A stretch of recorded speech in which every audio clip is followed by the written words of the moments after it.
My name is Shannon Merriweather, and I am an education specialist on the Equity and Cultural Responsiveness team. And I'm Kristen Hayner. I'm the Neurodiversity Educational Specialist, also on the Equity and Cultural Responsiveness team.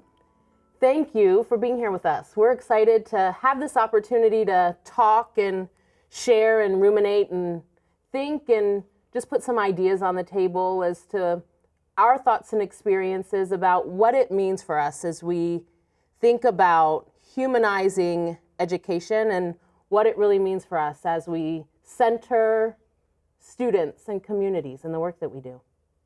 So Shannon and I started with a couple of questions. This is how this all started. We just started in conversation and really wanted to push our own thinking, but also wanted to understand some of those nuances that we often don't get opportunities to talk about in the day-to-day. And so we wanted to come here today and just share some of those questions that we have been grappling with. And so we jotted them down and just wanted to share them with you and kind of where we are in our thinking around this. So our first question that we first started talking about is, what does it mean to be human-centered in our schools and learning spaces? Do you want to start? Sure. And the funny thing about this is, like, we've talked about this so much, right? Like, we've had lots of conversation. And the fact of the matter is, it's just a huge question, right? Like, we want kids to be successful. We want communities to be successful and to flourish.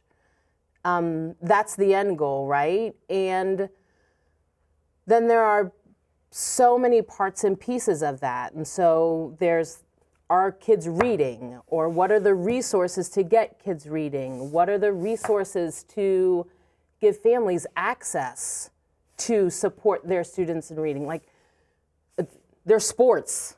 Like, sports is a part of this. Like, it's not even. And so I think that that's the reason why we're here, right? Because we are engaged in human-centered work, and so often it's put in a package, but it's not a package, it's people. Yeah, and I think what's important, what you just said, is that what you were also kind of naming is like all of these different spaces in which this exists. And it feels so hard. I think of being in the classroom and when we were in the classroom, of how do you center all of those different aspects of not only students' experiences, but staff experiences when it feels like you're already carrying so much.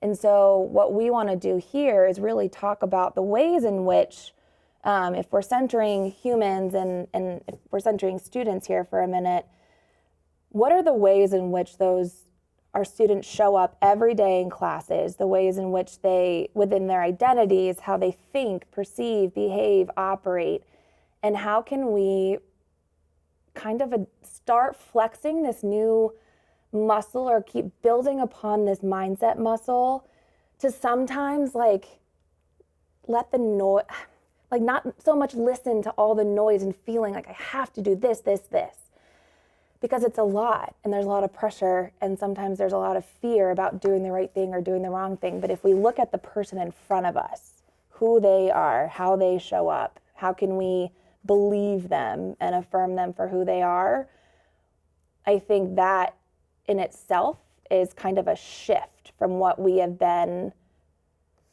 going up through, like our training programs or like educational experiences. Like, I don't know if that's always been the forefront and focus. Well, I think it's not, because I have to teach them to read. Yeah. And that's the question, right? Like, I think anybody who has spent any time with either of us will say that priority of centering humans in all that we do, right? Like, whether it's students or teachers or caregivers and families, right? Like, that's what we want to do.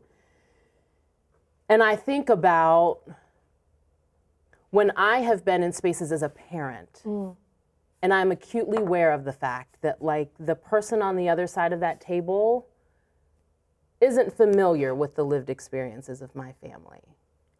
I can't fault them for that. I don't fault them for that, right? Like, that's not the goal. Fault is not the goal. and yet I really want them to see my boys, and yet I know that they might have a different goal, and a different goal might have been even put upon them, right? Like, I can sit in a parent conference all day and talk about seeing my son, and if the powers that be are putting upon them something more about accountability and test scores, like it's these conflicting ideas and notions that I guess I don't want it to sound like it's impossible or daunting or unattainable. And I think we have to name the fact that it's not easy, right? Like, it's not in a box. And I think that that's where it gets a little bit hairy, right? Like, let's do this thing. And to what you said, like those in-between conversations, that's the part that we don't get to have, is the like, so then how do I do the thing? We need time. Yeah, particularly if like the thing you're asking me to do is something I've never experienced in my life. Yeah, and that's scary and different. And I think about, like, if I was imagining, if I was like on your son's team, sitting at that table and building a relationship with him, I think that I would naturally tend to go to what you named before, which is like the importance of reading, which is very real and prevalent. And also knowing that I want to understand his strengths that show up outside of what we tend to hold as our measures of academic success, because we do need him to, or we would hope for him to be able to read, write, express himself, and that is what is currently measured in public education at large. And so I think there's also this tension of wanting to support and cultivate and nurture these other strengths that a student might have if they are in sports or if they are in the arts or music. And that's not, the way our system is set up right now, that's not what students are being measured and held accountable for, or what teachers are being held accountable for. But we know that that is part of this work, is the human capabilities and cognitive abilities and just the ways that our students and staff express themselves and what they're really good at. But are we currently in a society where we're cultivating these brilliant artists and musicians? Because what I have been tending to find in the neurodiversity work is that it's not until typically, like once an individual becomes successful in those fields post education, and oftentimes those that we celebrate as some of the most creative thinkers and innovators of our time who are neurodivergent, meaning that they have an operating system or a way of thinking, behaving, perceiving that is different, not less different from what is considered to be typical, that's when we celebrate. But they'll often say in interviews that it wasn't until I had to get out of the system in order to be recognized and appreciated for those things. And so this is tough. Yeah. Like, how do we, those are very real parts of people, and we want to cultivate that, we want to center that, but our system isn't designed in that way where that can always be, I think, valued. Maybe valued isn't the right word. Maybe it's, so here's what I'm thinking, like, as you were talking, I think about being a fourth grade teacher. Like, I remember being a fourth grade teacher, and fractions are so hard. So hard to teach, so hard for kids, particularly if they don't come with like a real, I would say like real world understanding of fractions. Like cooking is a really good way to understand fractions, right? Like if you have a kid that likes to bake, they understand what a quarter of a cup is, but like if you've never done something like that and now you have this notion of like 1/4 and it's a square cut into 4 pieces, and what does that really mean, right? Yeah. Fractions are hard. And every are you teacher, okay? you're right, like I have trauma around that, right? And so like every teacher, I would say in 3rd through 5th grade can say that like fractions are so hard. And I have to teach this to these kids. Yeah. And absolutely, I want you to be your best self and be the artist that you are and the leader that you are. But like, I have 4 weeks to do this thing. Yep.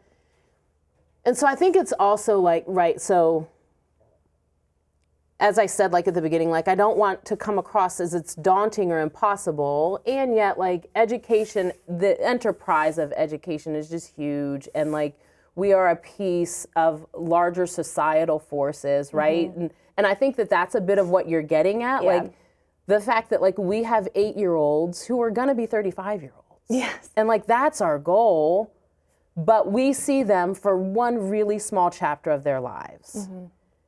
And maybe, like what I'm thinking about now that like I feel like I'm taking from what you said is like, I think that we get so fixated on the chapter, not the life, right? Like Yes. I am a part of this chapter of your life and that's all I can see.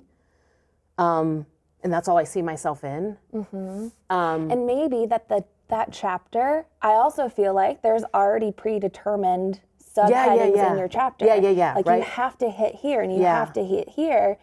And sometimes you have to hit here and here's what it looks like. Yeah. And that's also, oh man, that's also another conversation I think that we will either have now or it'll come up again naturally, but like how are we also looking at, so within that subheading of the chapter, how are we not prescribing a way of how that's done or what that looks like based off of our own educational experiences and or what are those forces that you named, are those expectations, like how to have some, I think some of our other conversations have been about how do we kind of deconstruct what has always been done. Typical Ways. Typicality, right. How can we start deconstructing that and in a way in which it feels it can be, back to your point, doable? Because I think going back, I feel very privileged in this position that I can have these, I have you, we can have these conversations. And I think back to so many times in the classroom, I'm like, I can't believe I did that. Or I would do that so differently, or I see it so differently now. Yeah. And that I wish, while I had the most amazing mentors and everyone was doing the best they could, I wonder what my environments and the experiences I was providing for my students would have looked like. Yeah.